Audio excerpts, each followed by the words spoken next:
है ये प्राणी, उभर नहीं सकता। एक नित्यानंद नाम के संत हुए हैं, नित्यानंद नाम के। वैसे वो ब्राह्मण जाति में जन्मे थे, लगभग 250 वर्ष पूर्व की बात है।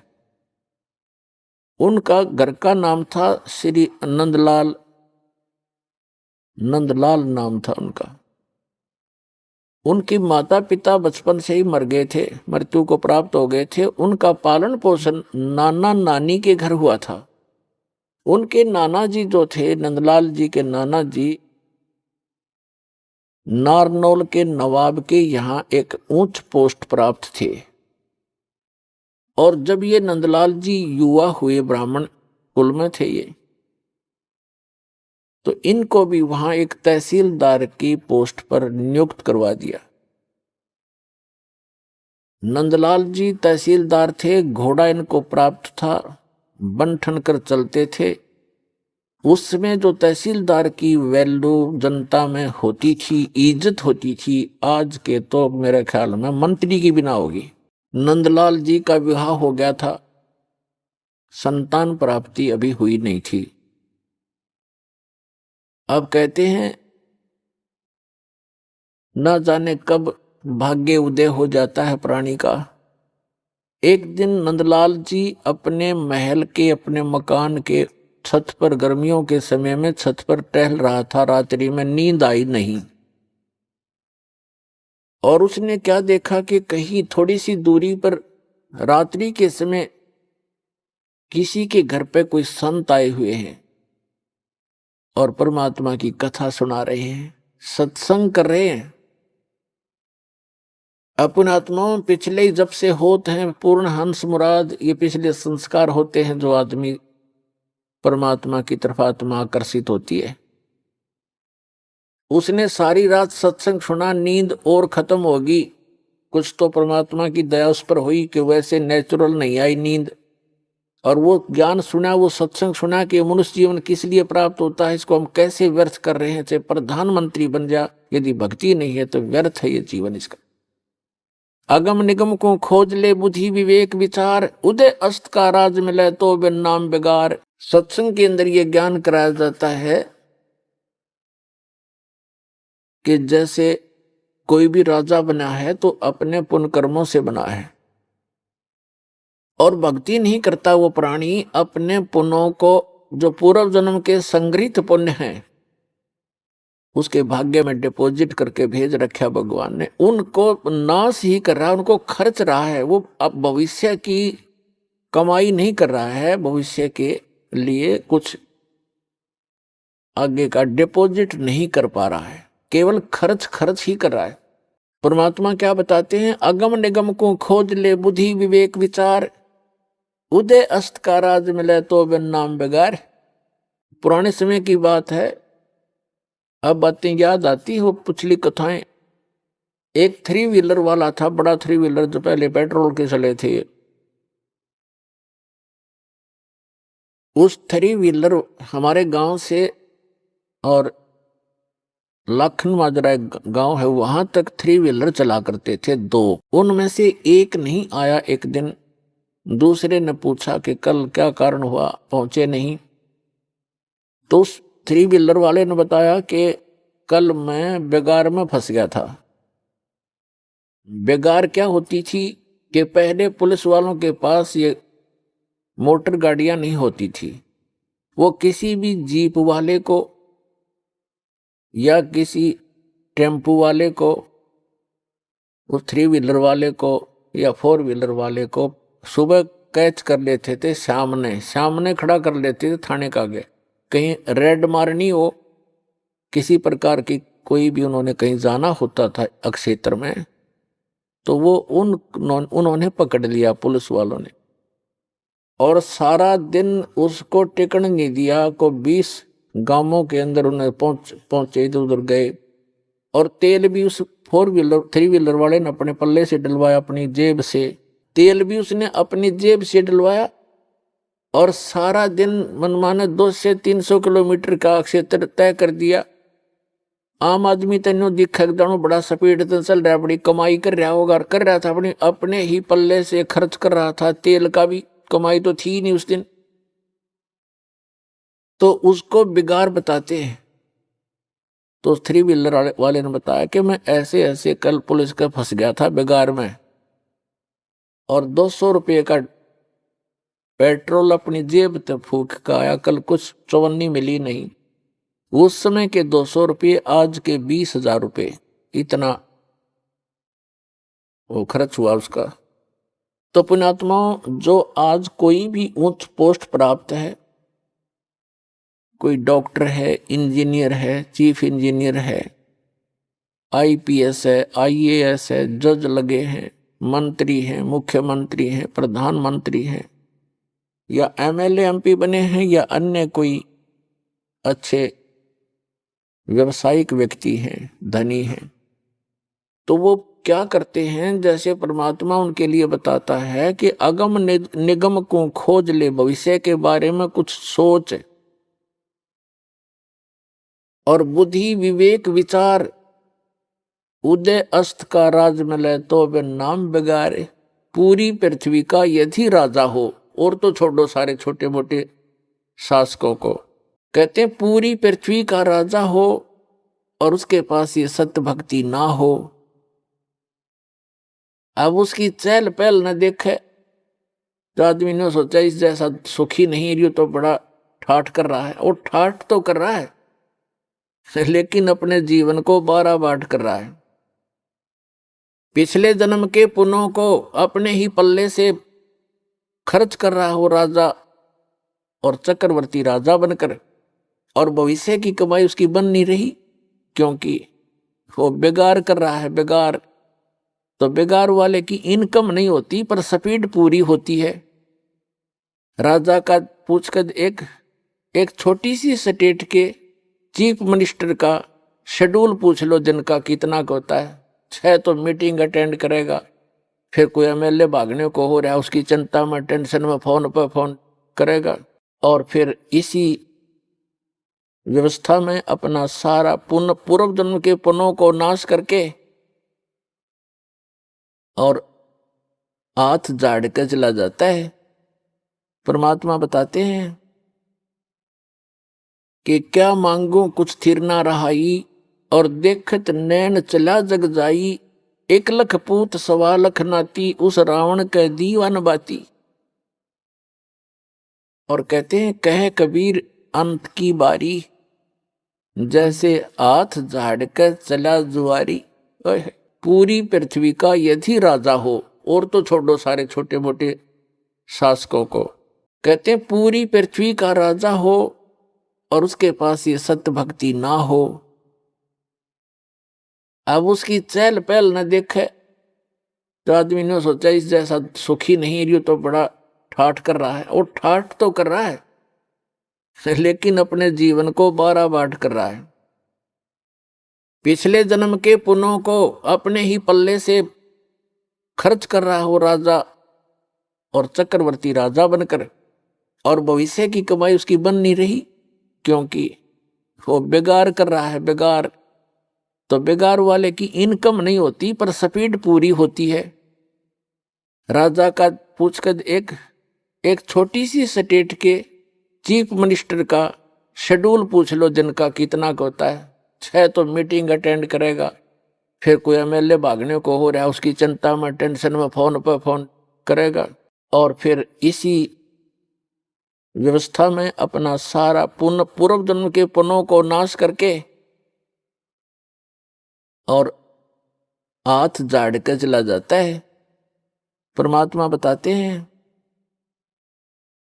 कि क्या मांगू कुछ थिर ना रहाई, और देखत नैन चला जग जाई, 1 लख पूत 1.25 लाख नाती, उस रावण के दीवान बाती। और कहते हैं कह कबीर अंत की बारी, जैसे हाथ झाड़ कर चला जुआरी। ये प्राणी ऐसे जाता है जो सतभक्ति नहीं करता, केवल इस राजपाट या इस संसार के झूठे ठाठ को ही संग्रहित करने में लगा रहता है। जैसे जुए में हारा हुआ जुआरी हाथ मसलता जाता है, खाली हाथ जाता है, रोता पीटता जाता है। तो परमात्मा कहते हैं, कहे कबीर अंत की बारी, जैसे हाथ झाड़ के चला जुआरी। ऐसे जाओगे सत भक्ति नहीं करते तो। अब नित्यानंद जी अपने मकान की छत के ऊपर ये सब ज्ञान सुनकर विचलित हो गया, इतना प्रभावित हो गया, तड़फ उठी आत्मा कि क्या कर रहा हूं मैं, और करना क्या चाहिए था। कुछ ब्राह्मण घर में जन्म, ब्राह्मण लोग परमात्मा को अवश्य याद करते थे, चाहे गीता के माध्यम से, चाहे श्री कृष्ण जी के रूप में। लेकिन पोस्ट प्राप्त होने के बाद इस जीव में अभिमान हो जाता है। आज से लगभग 250 वर्ष पहले ब्राह्मणों की एक बहुत विशेष रिस्पेक्ट होती थी समाज के अंदर, और ये सर्वोच्च कास्ट मानी जाती थी। इस कारण से भी अभिमान एक ब्राह्मण के घर जन्मे व्यक्ति में स्वाभाविक हो जाता था कि मैं ब्राह्मण घर में जन्मा हूं, ब्राह्मण कुल में जन्म है। दूसरे फिर वो तहसीलदार की पोस्ट। अब ये दो जबरदस्त बाधा उसके साथ अड़गी। एक तो ये कि हम तो जगत के गुरु ब्राह्मण, और एक सिंपल संत कहीं बैठकर कोई ज्ञान सुना रहा है और बता रहा है कि गुरु बिन माला फेरते, गुरु बिन देते दान, गुरु बिन दोनों निष्फल हैं, चाहे पूछो वेद पुराण। रामकृष्ण से कौन बड़ो उन्हों भी गुरु कीन, 3 लोग के वे धनी गुरु आज्ञा थी। उधर से ये बातें कसोट रही उसको कि गुरु के बिना बात नहीं बने, और उधर से वो कह रहा है कि मैं तहसीलदार और ब्राह्मण, और कैसे जाके एक संत के सामने, सिंपल मैन के सामने अपना शीश नवाऊं, जाके कैसे नतमस्तक होऊंगा, नहीं जाऊंगा। फिर वो बातें याद आती है कि कबीर हरि के नाम बिना ये राजा रसब हो, माटी लदे कुमार के, और घास ना नीरे कोई। परमात्मा की वो बातें याद आती, सत्संग के वचन के भक्ति नहीं करी तो जीवन नाश हो गया। और गुरु बनाने जाता है तो कुल के लोग क्या कहेंगे, ऊपर से तहसीलदार, और कैसे शीश निभाऊं जाकर। अंत में पुण्यों की विजय हुई, पाप की हार हुई। उसके पुण्यों ने प्रभाव डाला, उसको सद्बुद्धि आई कि यहां किसी के घर में संत आएगा तो नाम नहीं लूंगा। उस संत के बारे में जानकारी प्राप्त की कि ये कौन सत्संग कर रहा था, क्या हो रहा था रात्रि में, ये संत कौन है, कहां से आता है। उसका पता चला कि यहीं से 2 किलोमीटर की दूरी पर, नारनौल से 2 किलोमीटर की दूरी पर बाहर बनी में जंगल में इनका आश्रम है। तो नित्यानंद जी ने सोचा कि सुबह सुबह चला जाऊंगा वक्त से, उस समय तक गांव के, नगर के लोग कोई नहीं पहुंचे होंगे और किसी को पता नहीं लगेगा कि तहसीलदार और ब्राह्मण किसी का चेला बन गया, और वक्त से जाके नाम ले आऊंगा, फिर अपना वजन कर लिया करूंगा। तो इस उद्देश्य से वो वक्त से उठा अगले दिन, नेक्स्ट डे,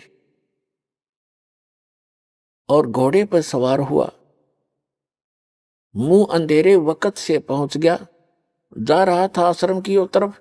उधर से वही संत, क्योंकि रात्रि के समय तो वो अपना सज धस कर, जैसे भी कपड़ा उपड़ा लाल पीला बांध के और गया था। उस समय वो सिंपल एक सफेद धोती लपेट के और सिर के बाल मुंडवा रखे थे, उसने उस तरह फिरवा रखा था संत जी ने। गुमानी दास नाम था, वो विष्णु उपासक वैष्णु पंथ के संत थे।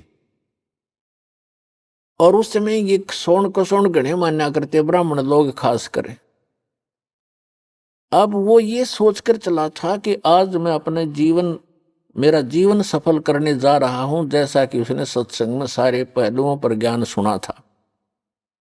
आज मैं एक अनमोल काम करने जा रहा हूं अपने जीवन का। और सामने से क्या देखा कि एक कचकोला कति कोरा उस तरह फिरवाया आदमी आवे। तो उसने अपने मन में जोड़ जुगाड़ किया कि देख ये कैसा मनुष्य व्यक्ति सुबह सुबह टकराया मुझे, मूंड मंडवा रखा इसका। क्योंकि मूंड तकरीबन ऐसे मंडवाते थे जिसका कोई मृत्यु हो जाती, उसको अपशकुन माना करते। तो फिर उसने सोचा भी वापस तो मुड़ूंगा नहीं, बार बार दाव लगे नहीं। तो उसने अपने ही सोच से क्या सोचा कि चल इस सोन के अपना कुछ जंतर मंत्र सोचा। उसने क्या सोचा, घोड़े के निकट जब वो व्यक्ति आया, शीश मुंडवा रखा था, जिसने मूंड मुंडा रखे थे, बाल कटवा रखे थे, उस तरह फिर रखा था, उसके निकट घोड़ा रोक के और सिर में मारे, ऐसे आंगली टोले मारा, टोले बोला रे नो टोले मारे ने बोला रमन उसे तने आज जाना था मेरे आगे, मैं तो एक बहुत जरूरी काम में जा रहा था, तू कहाँ मर रहा सामने। अब वो संत उसके मुंह की तरफ देखे कि दिखे था सज्जन आदमी, और यू करे मेरे गल बकवाद के करा, इसने बता शर्मट टोले मारे मेरा। अब के बोला भाई संतों के साथ एक दो रोज खसनिए आया करें जंगल में। वो संत उसकी तरफ देख कर चलता पड़ा। अब वो पहुंच गया डेरे में, वहां एक दो चेले रहते थे, उन्होंने देखा भी कोई अच्छा अफसर आ गया, घोड़े पर तो अफसर का ही आना होता है। वो नीचे उतरा, घोड़ा वर्क से बांध कर पूछा कि भी महाराज जी कहाँ हैं।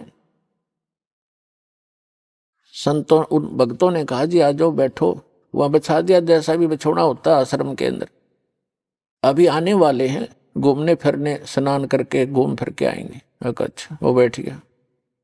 अब संत जी घूमने गए थे इस साइड से, आगे दूसरी साइड से घूम के नहा धो के, और वो आके बैठे, नुआसन था सामने, और सामने वो बैठा नित्यानंद कति। अब उनकी हुई आंख चार दोनों की।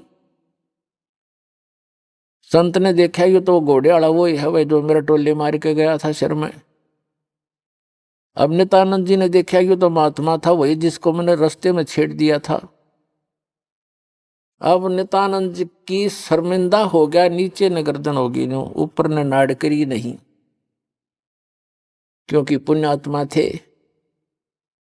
शर्मिंदा घना लज्जा गे और नीचे गर्दन कर ली नू और चरणों में गिर गए। तो संत जी कहने लगे कि भाई देखो बच्चों, यदि कोई एक गढ़ा लेने जाता है कुम्हार के घर से, मटका, कुम्हार से गढ़ा लेने जाता है मटका, तो उसको ऐसे टोले मार मार देखता है खरा है खोटा। तो भाई तुमने गुरुजी को टोले मार के परख लिया, कोई बुरी बात नहीं बेटा, ये सही बात है कि नहीं बाजता।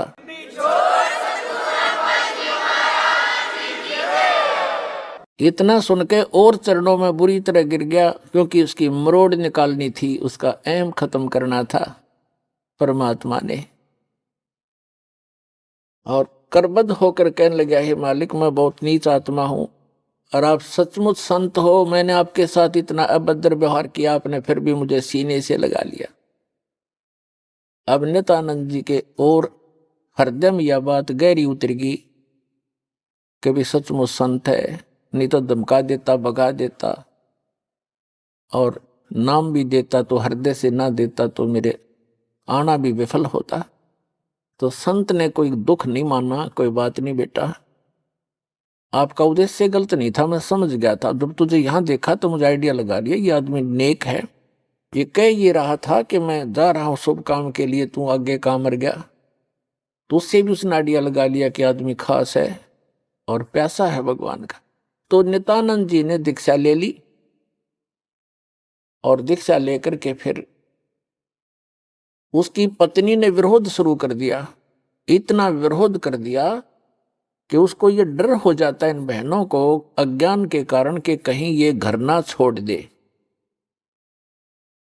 लेकिन साधु संत जो होते हैं वो घर छोड़ने की नहीं कहते, और जो बुराई छोड़कर भक्ति करने को कहते हैं।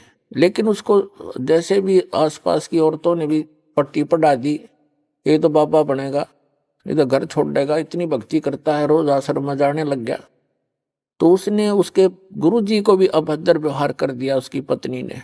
तो उस नित्यानंद जी ने देख लिया एक दिन, तो उसने प्रार्थना की परमात्मा या तो ये मार्ग नहीं याद दिलाना था ठीक से, अपने डले ढो रहा था, कर्म फोड़ रहा था, फोड़ लेता।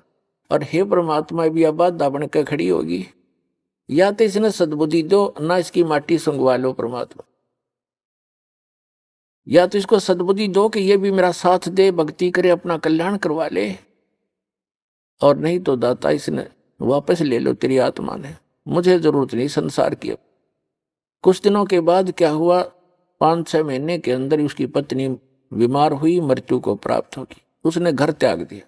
और यहाँ हरियाणा के अंदर एक जटेला जोड़ है, 4-5 गांव की सीमा का ज्वाइंट है, इकट्ठा के वहां जंक्शन है, वहां एक बड़ा जंगल सा था, उसमें रहने लग गया। अपने आत्माओं, उस समय उस नित्यानंद जी को जब ज्ञान हुआ, उसका नाम नित्यानंद रख दिया उस संत ने, नंदलाल से बदलकर, तब वो नित्यानंद नाम से प्रसिद्ध हुए। तो नित्यानंद जी ने फिर क्या कहा है कि ब्राह्मण कुल में जन्म था, मैं करता बहुत मरोड़, और गुरु गुमानी दास ने दिया कोबद गढ़ तोड़। कि मैं ब्राह्मण कुल में जन्म होने के कारण गणाभिमानी आदमी था, और गुरु गुमानी दास ने, उनके गुमानी दास नाम थे गुरु जी का, कि गुरु गुमानी दास ने यो दिया कोबद गढ़ तोड़। ये कोबद का किला था, मान बढ़ाई अहंकार, और जब तक इसका नाश नहीं होगा इतना भगवान मिला नहीं। सिर सौंप्या गुरुदेव को, सफल हुआ ये शीश, नित्यानंद इस शीश पर आप बसे जगदीश। अब क्या बताते हैं, नित्यानंद जी कहते हैं सिर सौंप्या गुरुदेव को और सफल हुआ ये शीश, नित्यानंद इस शीश पर आप बसे जगदीश। अब सिर कैसे सौंपना होता है कि गुरु जी की आज्ञा का पालन करें। तो गुरु पद पर जो होते हैं उनको पता होता है। परमात्मा कहते हैं बहुत प्यारा बालक माँ का, माता को अपना बच्चा बेटा या बेटी बहुत प्रिय होती है। कहावत है कि माँ पिता से 100 गुना प्रिय ममता अपने बालक में माता को होती है, और माता से भी 100 गुना ममता प्रिय गुरु को अपना शिष्य या शिष्या होती है। तो अंदाजा लगा लेना कि गुरु जी आपके कितने हितैषी होते हैं। तो गुरु जी की आज्ञा का पालन करें। पहली भक्ति मार्ग का प्रथम एक ये मंत्र नोट कर ले, भाई जो गुरु बचन पे डट गे रकट गे फंद 84 के। भाई जो गुरु बचन पे डट गे कट गे फंद 84 के, कट गे फंद 84 के, रकट गे फंद 84 के। भाई जो गुरु बचन पे डट गे रकट गे, वस्तु मिली ठोर की ठोड़, मिट मिट गी मन पापी की दौड़। वस्तु मिली ठोर की ठोड़, मिट गी मन पापी की दौड़। भरम मिटे मथुरा काशी के, भरम मिटे मथुरा काशी के। भाई जो गुरु बचन पे डट गे कट गे फंद 84 के, कट गे फंद 84 के, रकट गे। ये एक कवि का बनाया हुआ गान है। इसमें भी बहुत प्रेरणा है कि जो गुरु जी के वचन पर स्थिर हो जाते हैं, गुरु जी की आज्ञा का पालन करते हैं, उनके ये 84 लाख योनियों में दुख पाने के ये संकट समाप्त हो जाते हैं। अब गुरु जी को कैसे गुरु की आज्ञा का पालन करना है। सिर सौंप्या गुरुदेव को, सफल होया ये शीश, नित्यानंद इस शीश पर आप बसे जगदीश। सिर कैसे सौंपना होता है,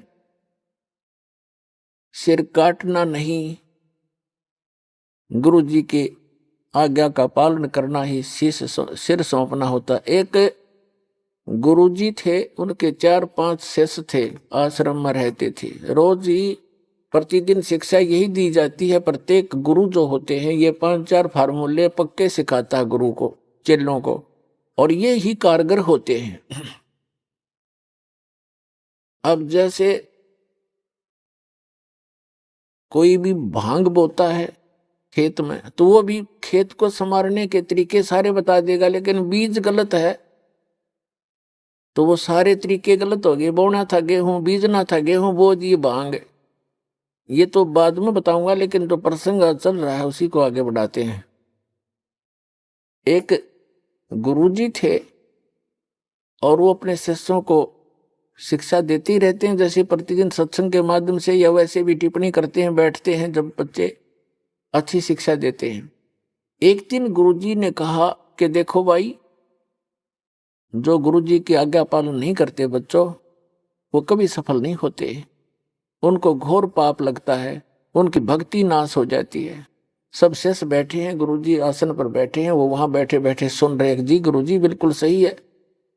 तो गुरुजी ने कहा कि मेरा एक आदेश है कि तुम मेरे सिर में अपने 5-5 जूते मारो। और ये भी शिक्षा दी जाती थी, गुरु मानुष कर जानते ते नर गए अंध, महादुखी संसार में आ गए यम के फंद। गुरु को परमात्मा के तुल्य मानना चाहिए। अब उनके सामने धर्म संकट खड़ा हो गया। गुरु जी की आज्ञा का पालन नहीं करें तो भक्ति का नाश हो गया, और गुरु जी की तरफ हाथ कर दिया तो कट जाए वो हाथ, इससे अच्छा था। तो पर उस गुरुदेव ने कहा, रहा मैं क्या शिक्षा दे रहा था तुम्हारे को, बस ऐसे भक्त तो मेरी आज्ञा का पालन नहीं कर रहे। नीची गर्दन कर ली। एक खड़ा हुआ, अपना जूता निकाला, गुरुजी के पास आकर बैठ गया और अपने सिर में 5 जूते मारे, मट्टाए मट मट्टाए मट। तब गुरुजी ने कहा, भाई डंडी मत मारे, तेरे सिर में नहीं मेरे सिर में कहा था मैंने। तब उस गुरु चेले ने कहा कि गुरुदेव, इस दास का शीश भी तो आपका ही है।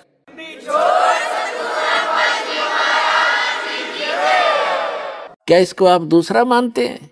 तो यहां गुरुजी बोल नहीं सके। तो वो यही चाहते थे कि इनको कितना विवेक है।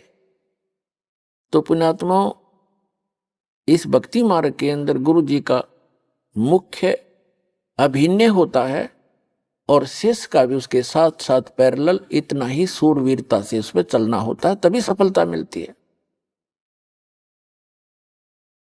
अब उसके बारे में आपको बताते हैं, गुरु की जी के साथ कैसे रहे, कैसे बोले, कैसे बतलावे, कैसा व्यवहार करे निष्कपट भाव से।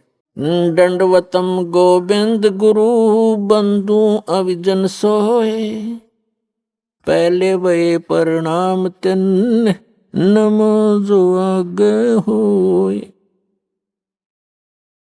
गुरु को कीजय दंडवतम कोटि कोटि प्रणाम, कीट न जाने भृंग को यो गुरु कर ले आप समान।